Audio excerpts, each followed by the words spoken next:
ভেনেজুয়েলার ওপর নিষেধাজ্ঞা সহ আরও বিভিন্ন ইস্যুতে সিদ্ধান্ত নেয়ার একটি তালিকা প্রস্তুত করেছে যুক্তরাষ্ট্র। এছাড়া প্রেসিডেন্ট ট্রাম্প জানিয়েছেন ভেনেজুয়েলা ইস্যুতে রাশিয়ার ও চীনের সঙ্গে কথা বলার সম্ভাবনা রয়েছে। অন্যদিকে টানা বিদ্যুৎ বিচ্ছিন্নতায় দেশটির জনজীবনে ব্যাপক প্রভাব ফেলেছে। এই অবস্থায় রেড ক্রস জানিয়েছে 2 সপ্তাহের মধ্যে তারা ত্রাণ সামগ্রী ভেনেজুয়েলায় পাঠাতে পারেন। নাহিদ জিহানে আরও একটি রিপোর্ট। ভেনেজুয়েলার বর্তমান পরিস্থিতি নিয়ে রাশিয়ার প্রেসিডেন্ট ভ্লাদিমির পুতিন ও চীনা প্রেসিডেন্ট শি জিনপিং এর সঙ্গে আলাপ করতে পারেন বলে জানিয়েছেন প্রেসিডেন্ট ডোনাল্ড ট্রাম্প। শুক্রবার সাংবাদিকদের একথা জানান তিনি।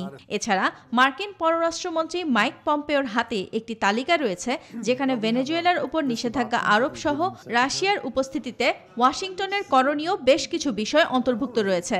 শুক্রবার ভেনেজুয়েলায় নিযুক্ত মার্কিন বিশেষ প্রতিনিধি ইলিয়ট আব্রামস এসব কথা বলেন। আমাদের হাতে অনেকগুলো বিকল্প পথ রয়েছে, তাই রাশিয়া যদি ভেবে থাকে ভেনেজুয়েলাকে তারা স্বাধীনভাবে নিয়ন্ত্রণ করবে, তাহলে তারা ভুল করবে।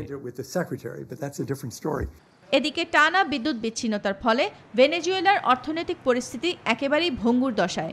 ব্যবসা বাণিজ্য বন্ধ হবার পাশাপাশি খাদ্য সংকটেও ভুগছে দেশটির 80% মানুষ।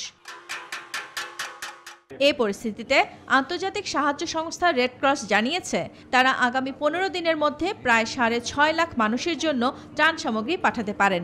তবে সংস্থাটির প্রধান ফ্রান্সিসকো রোক্কা শর্ত দিয়েছেন তাদের কার্যক্রমে কোনো ধরনের দখলদারিত্ব চলবে না।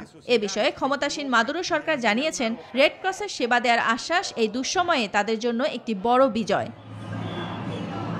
নাহিদ জিহান, নিউজ 24।